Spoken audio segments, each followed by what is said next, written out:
Hello, everyone. I'm so excited today to share with you Leanna. Leanna and I have been in each other's worlds for, 10, 12 years.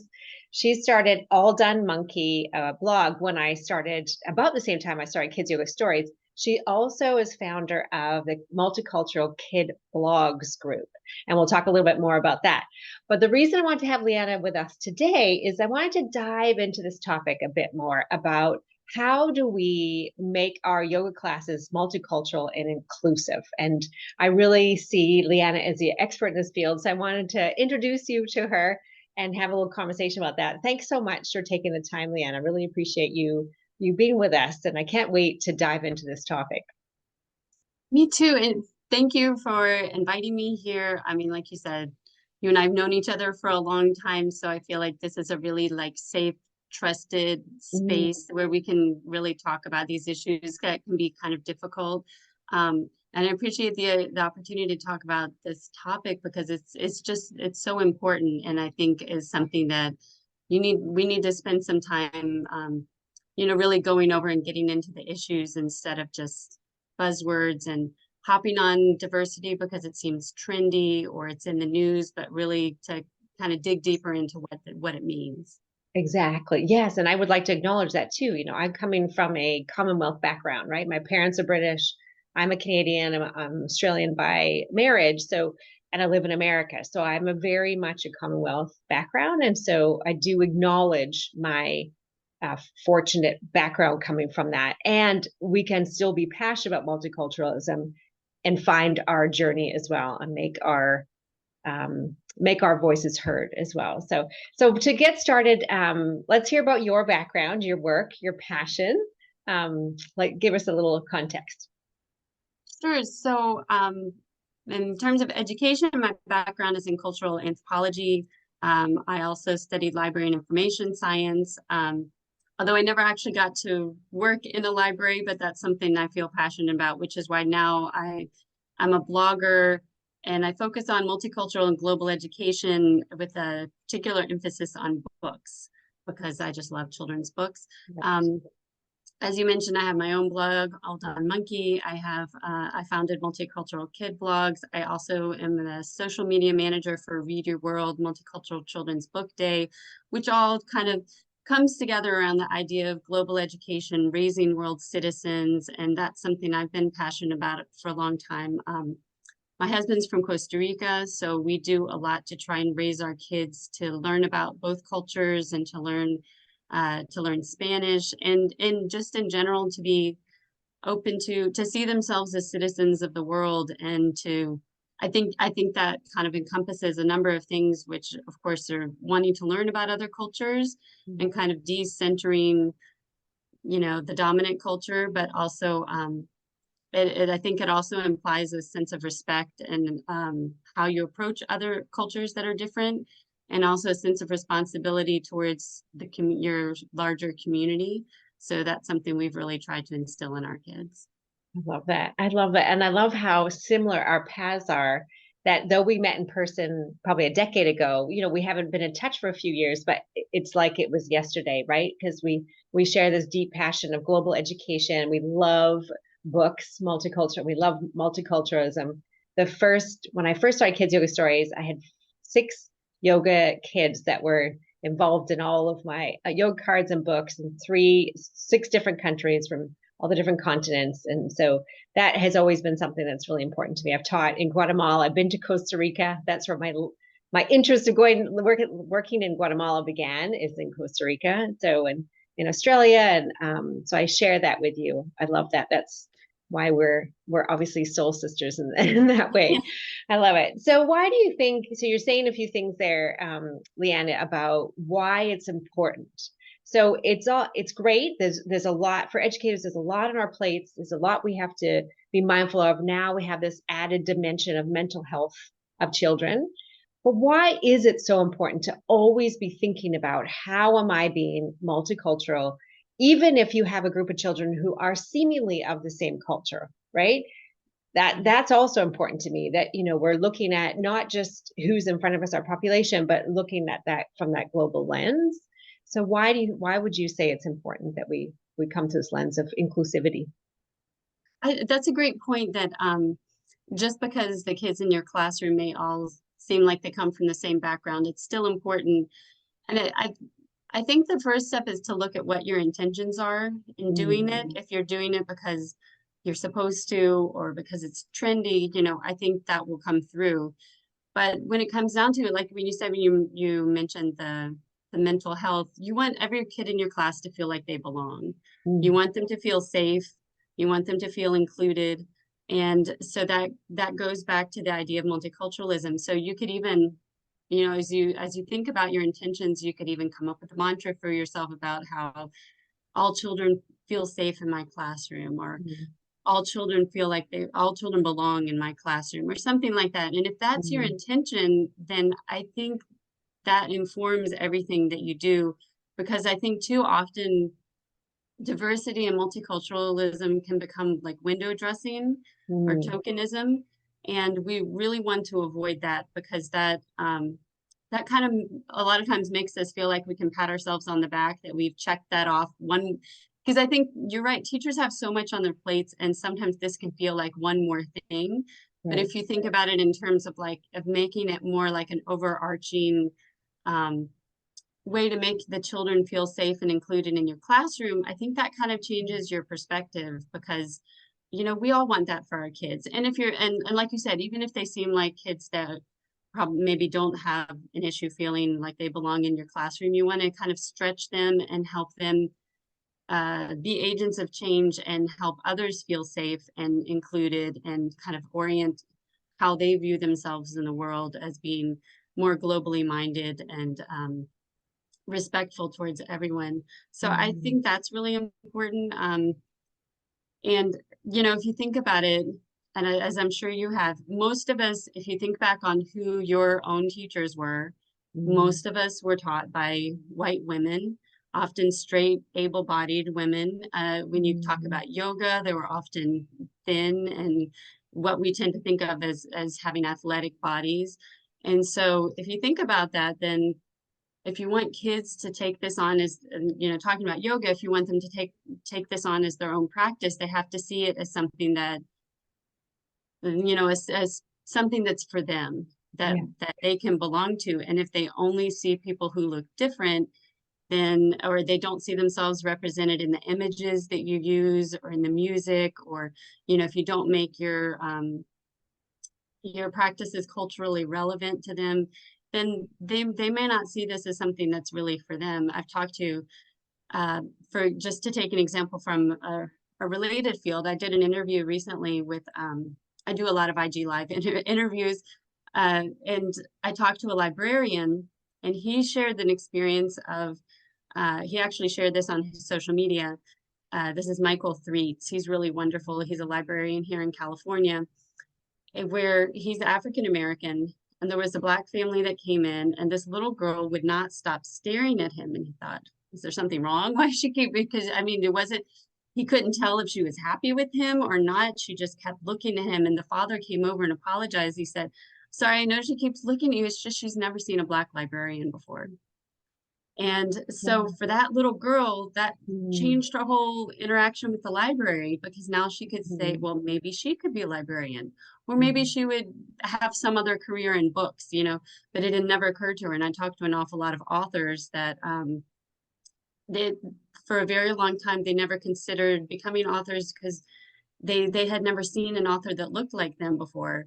And that may seem very simplistic or something like that, but that's how kids think, and even if they're not thinking about it on a conscious level, that influences them. If they don't see that representation, then that won't, they may not see that as a place where they belong. They may not see themselves doing it as they get older. So having those, the images, the themes that we use, all of that really makes it relevant, more relevant for them, and more like they're included. And for the kids who are white or from the dominant culture, that helps them stretch and think about their own practice in new ways, and not just how they might be used to thinking of it. Yeah, I love that. Oh my goodness, you said so many things there. I loved what you were talking about too. There's surface, right? And so there's a color of it's multiculturalism is beyond the color of our skin, Right. right? And so I think that's important too. That my child, for example, so she is white, we're Caucasian looking, and she's in a school here in America. But if the teachers dive deeper into children like my daughter, they will find that she's made up of Australian, Canadian, British. She's got all these other layers to her that are part of her culture that we find. Like someone said to me years ago when I was living in Australia, the difference of cultures, thinking about he was American and he was living in Australia, but the similarities are superficial, but the differences are fundamental. Mm. Right? The similarities are superficial and the differences are fundamental. And I find this all the time, and I'm sure your husband does too, that even though most of the time, 90% of the time, I operate my life here in America very similar. I have a similar-ish background, and then boom, something will happen, and I think, whoa, that does not fit into how my experience of being Canadian or living in Australia or when I was living in Guatemala. So it is amazing when we take the time to find it. When you think about that iceberg, right? What the children on the surface, but what's underneath that? That little girl, that she saw the librarian. So she on the outside has darker skin, but what else is she underneath that? What other cultures does she? And even within the African American culture, there's certainly lots of different cultures within that, right? And so I think that's what you were saying is connecting to each child at a deeper level, right? And not just superficially, and thinking about how can I connect with them, not just with their mental health, not just with their interests, but also their cultural backgrounds. I love that. And for them to see, so it can be through literature, right? That's what you and I are passionate about. When I Right. took my yoga teacher training, I thought, well, for me, it's the starting point was how do I bring yoga in picture books, right? That Mm. just seemed like a natural beginning. And that's what you're doing with your multicultural books. So piggybacking on that, then if we were to say sort of three top tips of how to make your yoga classes multicultural and inclusive, you were talking about through connecting, making sure that we're making those connections and that we're offering images and visuals, right? Right. What are some other tips you have there for us? Well, like I said before, one is like your intentions and getting to know, to really connect, like you said, with the kids in the classroom. Like you said, there may be cultural differences that are not obvious, and there also could be economic differences. There could be different abilities. Sometimes kids have different things going on that are not always visible, like chronic illnesses or Mm. things like autism or things that you may not know when you very first start, um, and that to let you know what you're dealing with. But I would say one of the things is to connect with yoga teachers who are different than you.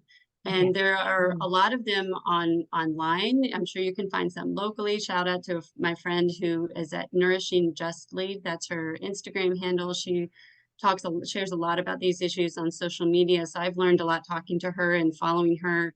Um, if you are able to connect with somebody in person, that's really wonderful. If not, like I said, there are a lot on social media, there are a lot on YouTube. And so Mm. it can also be interesting to follow them and to see what the practices are like, sit in some of their YouTube classes and find out see what they do differently. Because like I said, I think a lot of it is we don't want it to come across as just window dressing. Now, as much as Mm. representation and imagery is important, so I don't mean to take away from that. I think it Mhm. can't be just that. And you do such a great job of that. I love that, you have yoga that represents different cultures and different traditions. I think that's really important. If I remember correctly, you also partnered with some Native American Yes. women to create some of Yes. your products, because I think those kind of partnerships are really important because and me too, I'm a white straight female, and so I can only share from my perspective, but I think getting to know people who come from a different place, and maybe even just having those conversations, like what makes you feel safe in a yoga classroom, what are some of the experiences you have that were not very pleasant, and what can we do to overcome that. but also just to fundamentally rethink how we can use yoga. And like I said, there's some really wonderful people online that you can sit in with their classes or have those kind of conversations, because sometimes they just reimagine how what yoga can look like and what it can be like in terms of maybe the music or how they set it up, or the themes, and especially you know, bringing in other kinds of cultural practices. Like there's one who I can't remember her name offhand, but she's from Nigeria, and so she brings in a lot of other kinds of music and movement, which is really amazing. So, you know, there's a lot of things like that that you can do to really connect with other people. Again, like you talked about, the images, the music, um, using it as a way to explore other cultures like you do with your books and so on. Uh, I think in the same way that you always connect with kids through the images, like, you know, if they're interested in animals, then you have these poses about different animals, but you also have ones that are animals from different countries, if that's what they're interested in, or holidays from other countries. And it can be a real way into exploring other cultures and other traditions like that, as long as it's done in a really respectful way. And again, that those partnerships are really key in that. You know, you might have somebody like you did where you actually create the product together. If you are creating different yoga practices, I mean, actually coming up with them, then there are cultural sensitivity readers, you know, that you can have someone who's from the culture look it over and say, hey, are these good, I don't know, poses to use for Hanukkah or for Kwanzaa or whatever the case might be. That's always really important if that's not a tradition that you come from. But you know, don't shy away from representing cultures that you're not from, but just take the extra step to make sure that you're doing it in a really respectful and really relevant way. I think it's really important. I love So that. I don't know if I broke that into one, Yeah. 2, 3. I love that because you're right. Where I've always come from the thought of that if it's a topic that I'm not familiar with, like you said, Hanukkah, for example, I wasn't sure whether or how to represent that in content, Right. just as a blog. But for me, it was adding my curiosity. So I would go to the library and then I would get some books out, and then I would speak to someone in our community who's Jewish, and then to make sure, does this connect? Or that the one of our books, 123 African Safari, I reached out to 2 people in your community and the Multicultural Kid blogs who live in Tanzania to make sure that I had the right, it was appropriate and the animals were right, and we got the Swahili translations and that kind of thing too. So I agree. I think you're right that we don't want to go the opposite way where we think we can't represent cultures because we're afraid of appropriating them. But can we bring some curiosity? Can we take the children on a journey of, here's where we're going to go on a pretend journey, right? Let's get curious, and then let's find some facts, some connections, some resources that make it real for people. I love that. Right. Yeah. And I like how you talk about have it be a journey and take the kids on the journey with you. I don't think there's anything wrong with acknowledging to the kids that you're learning along with them. I think that's fine. And that also shows them respectful ways of being curious about other cultures and learning, and that learning is always a process, and you're always going to come up, no matter what background you're from, you're always going to come up against, or you're always going to find cultures that you're not familiar with, whatever background you come from. So in a way, you're modeling that kind of respectful curiosity for them. And so I don't think there's anything wrong with showing them that you're learning also, and kind of modeling how to do that. Yeah, and that also, that reminder of too that yoga is multifaceted, right? It's not just the yoga postures that we're doing sort of themed yoga poses, but you know, it's mindfulness, it's breathing, and that is across all humans, no matter what color, size, culture, background, whatever. So bringing us back to the simplicity of a breath is so powerful, right? And so that bringing that cultural piece to it too is great. Now, you talked about your children. Let's talk about your kiddos. So you're Mm. homeschooling them now. What is their experience? Have you been in a situation where they, tell us a story about your children? Have they been in a situation where maybe they didn't feel like they had that sense of belonging? And how do you really cultivate them to be world citizens? I think, well, so as I mentioned, my husband's from Costa Rica, but we're raising them here in the US. And as much as we want to go and visit family there often, just because of finances and then with the pandemic, a lot of times several years go by before we're able to make a trip. I mean, I feel lucky that we're able to visit as often as we are, but the reality is they spend much more time here in the US than they do in Costa Rica.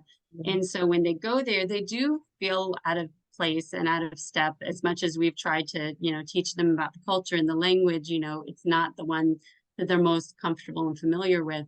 And I think part of it is just recognizing that that's okay. Like Mm, that, not expecting them to just jump in and be happy exploring this other culture, realizing that, they may need to take some time and have their place where they can kind of have a break from it. So like when we made a trip recently, they had the room we were staying in that they were able to go back to if they needed to take a break from being around all of the cousins and aunts and the uncles, which was so yes. wonderful, but sometimes can be overwhelming and having to talk Spanish all the time and foods they're not familiar with, that it was okay if they needed to go back to the room and just read a book or, do some play by themselves for a while. I think part of it is just acknowledging kind of what they're going through and that that's okay. Mm, Um, yeah. but still encouraging them to keep trying. And I think it's sometimes as a parent, it's hard to know what that balance is of when to push them and when to let them hang back, especially because that's kind of different for each kid. I have one kid who was just in heaven. He didn't, even though he didn't totally speak the language and everything was different, he just loved having so many people around. That he was just in his element because he's such an extrovert. Whereas the other two are more introverted and they kind of had their time limit and you could and the door is always open. They would just go back to the room and we knew not to push them too much. Mm. But that is kind of a balance because you want them to not spend the whole time in the room either. And they didn't. I think that they also loved being there, but it was just, you know, trying to find the balance of when they needed to have a place to retreat to also. Yeah. And I think too, not everyone has partners from around the world. So a lot of us are in different situations. And I think what you talked about that, before you even went to Costa Rica, you were providing them with Spanish, obviously with your husband and your visuals and literature. And so you're exposing them to the Latin culture at home. And so that's certainly one way too that we can create world citizens. It's not, and it, like you said, it's harder to travel right now and it's expensive. And, how can we bring the world citizens to where we are at? Right.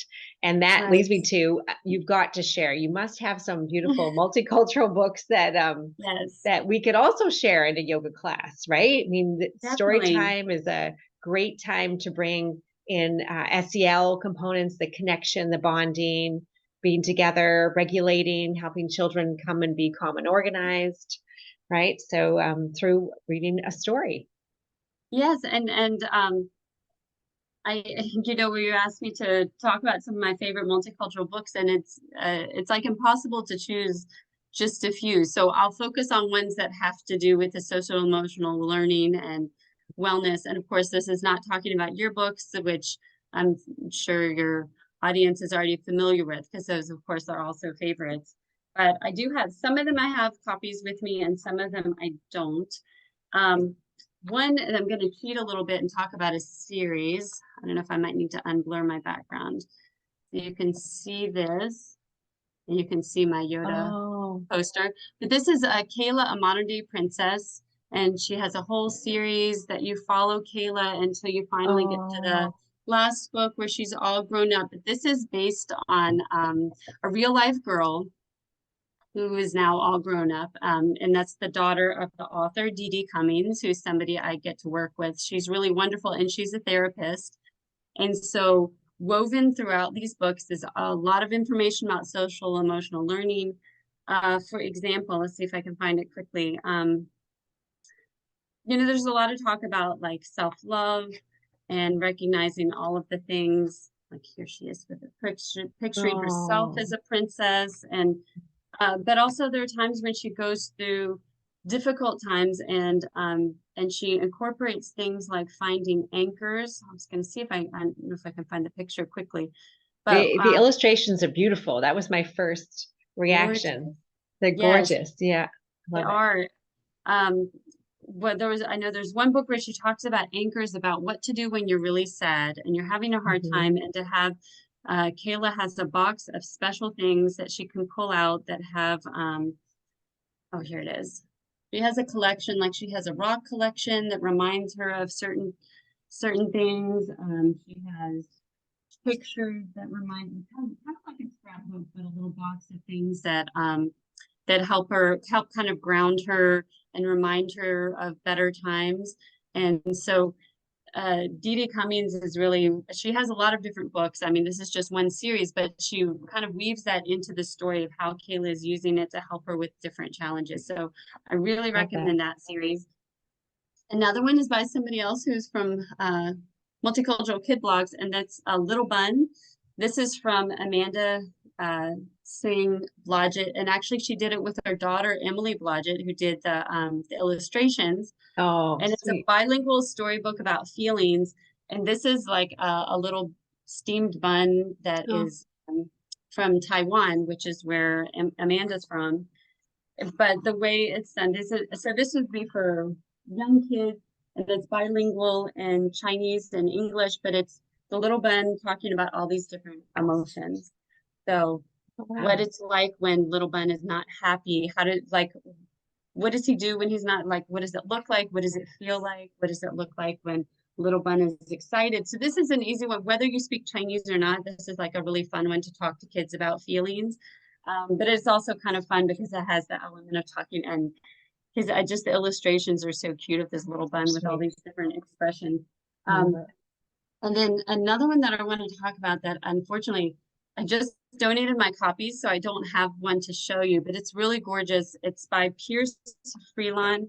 It's Daddy Time. I'm not remembering the exact title. I can get that to you.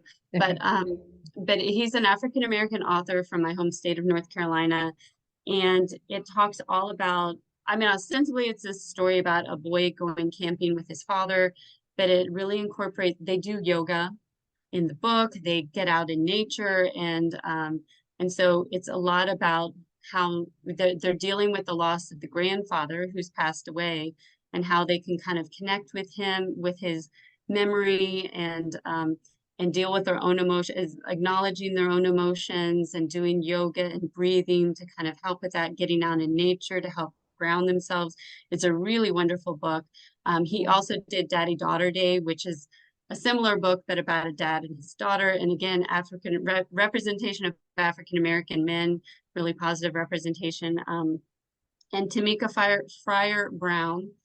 And again, I don't have a copy of that to share, but she has a really wonderful book that I'm sorry, I was gonna, I ran out of time. I was gonna look up the exact name of it. But it's all about colors, to talk about emotions. So it's a little boy and he's going through, his day, and something makes him really angry, and then he feels really sad, and that makes everything blue. And so it uses these different colors, and to talk about his different emotions. So I can send you the Mm, titles of all of these, especially the ones that I don't remember the exact ones. yeah. But Tamika Fryer Brown is a really wonderful African American author who has done a number of different things, including this book that talks about emotions. Awesome. It reminds me of a book I had back when I was a teacher. Is My Head is Full of Colors, and she talks about, yeah, that's a beautiful book. Hopefully it's still around. It's a gorgeous book. Beautiful. So how can we find you, Leanna? Because I think, you spoke a lot about this multicultural kid blogs. What can where can we find you there, for example, and then also the All Done Monkey? Yes, All Done Monkey. So for All Done Monkey, that on all social media platforms that's exactly how it's spelled, is just All Done Monkey. And that's my own personal blog. So uh, in later year, these last few years, it's mostly book reviews, although it also talks to other about homeschooling. So you can find out about, the curriculum that we use and ideas for teaching, easy ways to practice Spanish or teach Spanish, or even some recipes and things like that on there. That's my own personal one. Multicultural Kid Blogs is a collection of more than 100 bloggers from around the world Oh my who goodness. focus on raising world citizens. And 100 so, bloggers. Oh my goodness, yeah, that's grown yeah, massively since the I beginning. know, just from the days when we were just first starting. I mean, when you were involved, we didn't even have a website. I think you were one of the first editors of the actual blog, and now, we have logged so many articles over. I think it's been 10 years. I actually, soon after I started the group, it started as a Facebook group, is when I had my second son, and he's now 10 and a half. Oh So my goodness. but Gosh. that's a collection of a lot of bloggers, so you can find all the different kinds of things. And again, it's recipes, it's crafts, it's books, it's travel tips, it's learning about different places, like fun facts about different places around the world. And that's Multicultural Kid Blogs. Again, you can find us all over social media or multiculturalkidblogs.com. I'm also, like I said, the social media manager for Multicultural Children's Book Day, and that's from Mia Wingen, who is also a Multicultural Kid Blogs. And she was the co-founder of that, and that celebrates diverse books. So I get to do a lot of interviews with authors and illustrators of diverse children's books. So if you're looking for some good recommendations, or you want to find out the story and get to hear about how these authors got started, I love getting to talk to them because they are so creative, and I love hearing, we pick up these wonderful books, and I think the same for yours, and we enjoy them, but I'm always impressed with how much thought goes into Mm, creating these wonderful books. I think sometimes we think of children's books as, because they're for children, we think of them as being simpler, and yet there's so much thought that goes mm. into the wording, all of the images, how it's structured and put together, that really makes me appreciate them even more than I think just when I was just reading them just for pleasure. Like now that I know how much work really goes into them. So Right. And often you'll find out from the authors the different layers too, right? Especially if you have teacher authors like myself, that, there's a lot of intentions. There's not just the one story, but, it covers at least 4 or 5 different pieces, right?